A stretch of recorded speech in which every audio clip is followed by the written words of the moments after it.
बसोली से विधायक दर्शन सिंह जी हमारे साथ हैं, भारतीय जनता पार्टी के, इनसे बातचीत करेंगे क्योंकि पीएचई के मुद्दे को लेकर, डेली वेजेस के मुद्दे को लेकर भारतीय जनता पार्टी ने सदन से वॉकआउट कर दिया।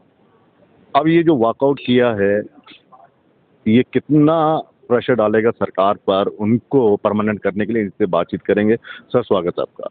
धन्यवाद। आज भारतीय जनता पार्टी अपने पुराने रूप में दिखी है। नहीं, आप देखो ना, बात ही ऐसी थी, डेली वेजरों का इतना बड़ा मुद्दा और सरकार उनके साथ बात करने को भी तैयार नहीं हो रही है। तो सरकार को उनके बारे में कुछ ना कुछ सोचना चाहिए, क्योंकि रमज़ान का महीना भी है, लोगों को पानी नहीं मिल रहा है, आने वाले समय में नवरात्रे भी आ रहे हैं। तो उसी चीज़ को लेके आज पूरे हमारे जो विपक्ष वालों ने, सभी भारतीय जनता पार्टी के जितने भी एमएलए थे, उन्होंने इसके मुद्दे को उठाया बड़े ज़ोर शोर से सदन के अंदर। और सरकार को जवाब देने पे आपने देखा होगा, सब गोल मोल जवाब दे रहे थे वो। एक्चुअली मेन क्या है, जब भी कोई सदन में बात रखते हैं तो ये 10 सालों की बात करते हैं। अब 10 सालों में कितना बदलाव हुआ है ये जम्मू कश्मीर की जनता जानती है, पूरे हिंदुस्तान की जनता जानती है। तो इन्होंने तो एक ही बना रखा है कि 10 साल में कुछ नहीं हुआ और हमने आगे कुछ करना नहीं। अब डेली वेजरों का जो मुद्दा है वो 10 साल का थोड़ी है। अब देखो ना, आप भी देखो कब से मुद्दा है। उनको 500 और 1000 रुपये में कर रहे थे वो, तो जो 2015 में जो सरकार आई है भारतीय जनता पार्टी की, पीडीपी की, तो उन्होंने एक वो बना के उसका कम से कम एलजी साहब ने वो तो किया, उनको एक रजिस्ट्रेशन तो किया। आज 9300 तक तो उनको पहुँचाया है। तो हाँ, हमारे भी जो सभी एमएलए की यही डिमांड थी कि आप परमानेंट अभी नहीं कर रहे हो, लेकिन कम से कम उनसे बात करो, उनकी कुछ बेसिस बढ़ाओ या कुछ भी उनसे एक चर्चा हो। बेचारे हमारे ही लोग हैं, वो हमारे ही सदस्य हैं। लद्दाख में डेली वेजेस को लेकर उन्होंने एक अमाउंट फिक्स कर दिया, मेरे ख्याल में 35 और 40 हज़ार के बीच में। जी, वही बात थी। तो कुछ तो बेसिस उनका फिक्स करो ना, कि जिससे उनको उनका भी परिवार जो है, उनका भी पालन पोषण तरीके से हो। और ये हमारे समाज के, हमारे सरकार के मुख्य जो कर्मचारी हैं, मुख्य हिस्सा है, इनके बिना तो काम चलना नहीं है, पानी हो, बिजली हो, कोई भी हो। तो इसके ऊपर सरकार को गौर करना चाहिए। उन्होंने कमेटी तो बनाई है, आपको कमेटी पे विश्वास नहीं है क्या? कमेटी बनाई है, कमेटी तो पहले भी बनी थी, आज भी वो चर्चा आई थी, आपके सामने देखी हुई आपने। तो कमेटी तो पहले भी बनी है, तो हम थोड़ी कह रहे कमेटी मत बनाओ, लेकिन बातों करो उनके साथ में, उनके साथ बात करो। लेकिन वही घूम फिरा के वही बात करते हो, सिर्फ 10 सालों में आपने क्यों नहीं किया जी, आपने क्यों नहीं किया। तो हमने उनको एक उनका रजिस्ट्रेशन तो किया, 9300 तक तो उनको पहुँचाया, एक उसमें तो एक मापदंड में तो लाए उनको हम। आपको क्या लगता है, सरकार जो इतना मतलब रवैया अपना रही है कि अड़ियल रवैया, क्या वो सरकार इसलिए कर रही है कि अगर उनसे बातचीत हो गई तो फिर तो ये हम पर इल्ज़ाम लग जाएगी हमने अपने सरकार के वक्त इनको परमानेंट नहीं किया और इसलिए हम इनसे बातचीत कर रहे हैं? नहीं, उनको करना, देखो मैक्सिमम आपने देखा होगा एनसी सरकार ने ही हुकूमत की है जम्मू कश्मीर के ऊपर, ये तो आप मानते हो। और उनके ही लगाए हुए ये पौधे हैं, बीज थे, पौधे बने, बेचारे परेशान हो रहे हैं, क्योंकि ऐसे लोग हैं जिन्होंने अपनी पूरी ज़िंदगी दे दी है, पूरी जीवन 50-40 साल उनको काम करते हुए हुआ। तो अन्याय तो उन लोगों के साथ हुआ है, लेकिन मैं ये सोचता हूँ कि एक दूसरे पे इल्ज़ाम लगाने के बजाय उनको राहत दे, कुछ उनका बेसिस फिक्स करें, उनसे बातचीत करें और हो सके तो उनको रेगुलराइज करें। आप बसोली से हैं, तो बसोली में भी काफ़ी स्कोप है, टूरिज्म की बात करें या फिर वहाँ पर बस सेवा की बात करें तो काफ़ी मुश्किलों का सामना करना होता है। आपने किस तरह से सदन में बसोली को लेकर बातचीत की है, क्योंकि लोगों को काफ़ी उम्मीदें थी, क्योंकि आपने उनको हराया जो एक बहुत बड़े नेता थे, मंत्री भी रहे। अब लोगों को काफ़ी उम्मीद है कि हमारी बात यहाँ पे रखी जाएगी, बेरोजगारी की बात की जाएगी, तरक्की की बात की जाएगी। देखो जी, मैं बसोली की बात करूँ, बसोली एक ऐसी विधानसभा है और ऐसा क्षेत्र है जम्मू कश्मीर का, जहाँ काफ़ी सारी पोटेंशियल है, अपॉर्चुनिटी है, हर लिहाज से, स्टेट को रेवेन्यू के हिसाब से भी, डेवलपमेंट के हिसाब से भी, हर तरीके से। लेकिन दुर्भाग्य की बात है कि आज तक जिन्होंने भी बसोली में प्रतिनिधित्व किया है, वो सारे लोग बाहर के लोग थे, ना उनको वहाँ से हमदर्दी थी, ना हम लोगों से कुछ लेना था, देना था, ना लिंक था, ना रिलेशन था। उन्होंने सिर्फ जात पात की राजनीति करके, शायर गाँव करके और अपने बड़ी वाहवाही लूट करके ही राज करते आए आज तक। नहीं तो, और जो सरकारें रही हैं पहले की, एनसी सरकार हो या कोई भी सरकार रही हो, उन्होंने भी देखो ये बार बार आपने भी सुना होगा कि बार बार कश्मीर की और जम्मू की मतभेद की बात आती है। तो मैं उसी बात सदन में भी रखी थी, मैं यहाँ भी आपके सामने एक बात जिक्र करता हूँ। मैं जम्मू कश्मीर के साथ तो जो मतभेद हुआ तो हुआ है, लेकिन बसोली के साथ कितना हुआ है। आज देखो, गुलाम नबी आज़ाद साहब जब बने थे सीएम, 8 डिस्ट्रिक्ट उन्होंने बनाए। एनसी ने आज तक जम्मू में कोई डिस्ट्रिक्ट बनाया गया? आप बताओ, कोई नहीं बनाया। आज भी अखनूर की बात उठी अंदर सदन में, अखनूर को डिस्ट्रिक्ट बनाया जाए। कठुआ देखो, अब कठुआ एक ऐसा डिस्ट्रिक्ट है, मेरा ऐसा मानना है, शायद आपको मेरे से ज़्यादा नॉलेज है, कि जम्मू कश्मीर की बात नहीं करता हूँ मैं, पूरे हिंदुस्तान में दावे के साथ कह सकता हूँ कि इतना लंबा चौड़ा डिस्ट्रिक्ट कोई नहीं होगा। कम से कम 500 किलोमीटर में फैला हुआ क्षेत्र, 500 किलोमीटर में, पहाड़ी, वो भी, और पूरा पहाड़ी रीजन, ज़्यादातर मैक्सिमम पहाड़ी रीजन। पहाड़ी हिली एरिया।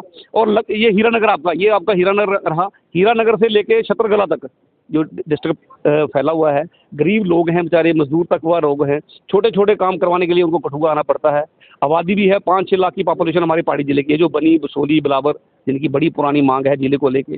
बसोली की बात करूं तो बसोली 1935 में भूपत पाल जो राजा रहे उनसे, उनके द्वारा बसाई गई नगरी है, इतनी प्राचीन है, महल हैं वहाँ पे। आर्ट और कल्चर के हिसाब से जो वहाँ की चित्रकला है हिंदुस्तान में नहीं पूरी दुनिया में प्रसिद्ध है। पश्मीना जो है बसोली के पश्मीना, वो वहाँ का जो क्लाइमेट है जिसके अंदर जो कताई होती है, ऐसा क्लाइमेट कहीं भी नहीं है, पोटेंशियल है, कश्मीर में भी नहीं है ऐसा ऐसा क्लाइमेट। लेकिन उस पश्मीना को बढ़ावा नहीं दिया गया।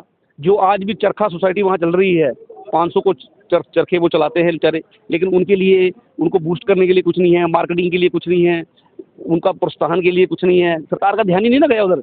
उसके बाद देखो कितनी अनदेखी की बात कर रहा हूँ मैं, पश्मीना के साथ अनदेखी हुई। मैं कह रहा हूँ ना, ऐसा क्लाइमेट ना लद्दाख में है ना कश्मीर में कहीं नहीं है जो बसोली के अंदर जो क्लाइमेट है, जो कताई जो होती है पश्मीना की। लेकिन क्या किया सरकार ने, ऐसा बताओ, उसको बढ़ावा देने के लिए।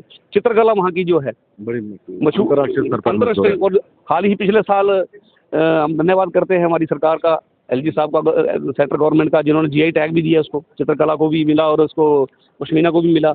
उसके बाद में प्रोजेक्ट लगे हुए वहाँ पे, एनएचपीसी प्रोजेक्ट लगा हुआ है, एनएचपीसी प्रोजेक्ट लगा है, वो अपनी मनमानी चला रहे हैं। बाहर जिन हमारे लोगों की जगह, ज़मीन, पानी हमारा यूटिलाइज हो रहा है, नौकरियां बाहर वाले कर रहे हैं, हिमाचल वाले दूसरों को नौकरियां दे रहे हैं। तो अन्याय तो है ना कहीं ना कहीं। मुआवजे उनके आज तक लटके हुए हैं। मुआवजे की अपने यहाँ पे मुद्दा है, कौन सा रंजीत सागर डैम? रंजीत सागर डैम, जी जी। वो मुआवजे वाला क्यों, ये तो बहुत पुराना भाई साहब आप देखो 1970, देखो अगर यही चीज़ कश्मीर में हुई होती, मैंने अब एनएचपीसी की बात करी आपसे, तो कश्मीर में जो प्रोजेक्ट लगे हैं, उरी 1, उरी 2 और किशनगंज जो प्रोजेक्ट लगे हैं, वहाँ स्किल्ड और अनस्किल्ड की जो, और यहाँ जम्मू में जो लगे हैं, आपका किश्तवाड़ हो, सलाल हो, या हमारा सेवा सेकंड हो मास्का वाला, इनका स्किल्ड और अनस्किल्ड की ही बड़ी ज़्यादा वो है, बीच में गैप। आज अगर कश्मीर में 50,000 ले रहे हो, यहाँ 25,000 दे रहे हैं। सैलरी देखो ना कितना फ़र्क है। अगर रंजीत सागर डैम की आपने जो बात करी, तो अगर यही बात अगर कश्मीर में होती तो उन लोगों के साथ अन्याय नहीं होता। 1,11,000 जो है कनाल ज़मीन जो है हमारी गवर्नमेंट की गई है, हमारी मतलब बसोली वालों की, जम्मू कश्मीर गवर्नमेंट की गई है। इन्होंने क्या उस पर किया? सारा कमाई कौन कर रहे हैं? पंजाब वाले कर रहे हैं। 65% पानी हमारा, 65% ज़मीन हमारी, लेकिन इन्होंने सूद नहीं ली लोगों की। आज तक उनके मुआवजे पेंडिंग पड़े हैं। 1979 में ये प्रोजेक्ट जो है इनका समझौता हुआ था, और 1985 में लैंड का रेट फिक्स हुआ, लेकिन पैसे कब मिले उनको? 1996 2000 तक, 12-15 साल बाद दे रहे हो। उस समय वो रेट क्या थी देखो, 18,000 कनाल के हिसाब से मुआवजा मिला लोगों को। आज तक भी उनका कंपनसेशन बाकी है। घेराव के हिसाब से जो ज़मीन आई है, जैसे आपकी ज़मीन पानी में नहीं गई, लेकिन बाद में डैम का पानी आ गया, आपकी ज़मीन उसमें चली गई। 367 कनाल, 367 कनाल ज़मीन जो है वो लोगों की गई। लोग बेचारे जाना पड़ा ना, पानी से भर गए तो लोग छोड़ के गए, लेकिन 367 कनाल ज़मीनों का उनको आज तक मुआवजा नहीं मिला। मतलब कहने का मतलब मेरा ये है, नौकरियाँ जो एलिजिबल नौकरियाँ 1500 कुछ थी, लेकिन उनमें से आज भी 800 कुछ नौकरियाँ पेंडिंग हैं, पंजाब गवर्नमेंट नौकरियाँ। लेकिन बात नहीं कर रहे ना, इन्होंने इनिशिएटिव लिया नहीं। उनसे बिजली लेनी थी भाई, जो समझौता एग्रीमेंट हुआ था इनका, 20% बिजली उनसे लेनी थी, बिजली में ली गई। 20% बिजली किसको बोलते हैं? आज मेरे ख्याल 600 मेगावाट का प्रोजेक्ट है। सरकार ने क्या जवाब दिया?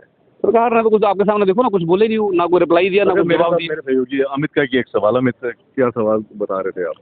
मैं बात कर रहा था हट माश का, जो है आपके विधानसभा में, वहाँ पर एक क्रैशर है। मैं पिछले दिनों भी मैंने आपका एक बयान सुना था, उसमें आपने कहा था कि वो किस तरह से मतलब हिमाचल के लोगों ने एक मतलब रेवेन्यू की जालसाजी और या मिलके पूरी कहानी, क्या खेल है वो? मैंने अभी भी भाई साहब से वही बार बार मेरी बात हो रही थी कि अनदेखी के ऊपर बात चल रही थी। बिल्कुल देखो 2002 में माननीय हमारे फारूक अब्दुल्ला साहब ने उद्घाटन किया था। 100 करोड़ की लागत से वहाँ प्रोजेक्ट बना, 9 मेगावाट का बिजली का बीडीसी का प्रोजेक्ट बना, ठीक है जी।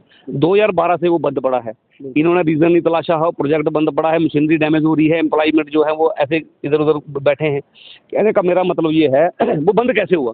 वो बंद इसीलिए हुआ, हिमाचल का क्रैशर, अवैध क्रैशर वहाँ, उसने पूरा माफिया टाइप से वो काम कर रहा है वहाँ पे, माफिया टाइप से वो काम कर रहा है। हमारा 100 करोड़ का प्रोजेक्ट उसकी वजह से बंद हुआ, क्योंकि उसने नीचे से खुदाई करी, वो नहर डैमेज हो गई। वो प्रोजेक्ट 100 करोड़ का प्रोजेक्ट बंद पड़ा है, वो अवैध क्रैशर आज तक चल रहा है। और जम्मू की जो ज़मीन है ना वहाँ पे, वो जम्मू की है, लेकिन उसको हिमाचल की बताते हैं जी, हिमाचल की है। जैसे हम बीच में बड़ी आवाज़ उठाई, उसकी पेपरबाजी भी हुई, हमने विरोध भी किया, डीसी साहब से भी मिले, वो कहते हैं जी हिमाचल की ज़मीन है। वैसे ही हवा में उसकी एक्चुअली क्या है, प्रॉपर इन्वेस्टिगेशन होनी चाहिए। अभी उस आप पे कार्रवाई। तो अभी आप विधायक हैं तो अब तो, क्योंकि चलिए पहले तो प्रोटेस्ट करते थे तो ये मानते नहीं थे, एडमिनिस्ट्रेशन भी ऐसी थी, मानती नहीं। अभी आप विधायक हैं तो आप इसमें कोई कमेटी गठित करवाएंगे या कुछ ऐसे सरकार, उमर सरकार पर या डिप्टी सीएम जो इस समय मंत्री हैं खनन के, आप उन पर कोई दबाव बनाएंगे, उनको कहेंगे कि इस पर कोई एक इन्वेस्टिगेशन, रेवेन्यू उमर साहब के पास है, रेवेन्यू पर भी देखा जाए कि ये ज़मीन वाकई हमारी है या हिमाचल वालों की, और जो क्रशर लगा है क्या वो उस मापदंड पर खरा उतर रहा है या नहीं उतर रहा है? आप बीइंग बतौर विधायक आप किस तरह से एक्शन लेंगे? देखो जी, जो वहाँ के लोकल लोग हैं वो उस क्रैशर से बहुत परेशान हैं। जो हमारा प्रोजेक्ट डैमेज हुआ तो हुआ है, लेकिन जो लोकल लोग हैं हमारे, वो भी बहुत परेशान हुए हैं। उनकी भी मांग है कि ये क्रैशर बंद होना चाहिए। और अभी मैं डिप्टी सीएम साहब से भी बात करके पर्सनली उनसे मिलूंगा भी इस बारे में, उनके ध्यान में भी डालूंगा कि इसकी पूरी इन्वेस्टिगेशन होनी चाहिए और पता लगना चाहिए कि किन लोगों के संरक्षण से जो आज तक ये चल रहा था और इतना नुकसान हमारे लोगों का हुआ है।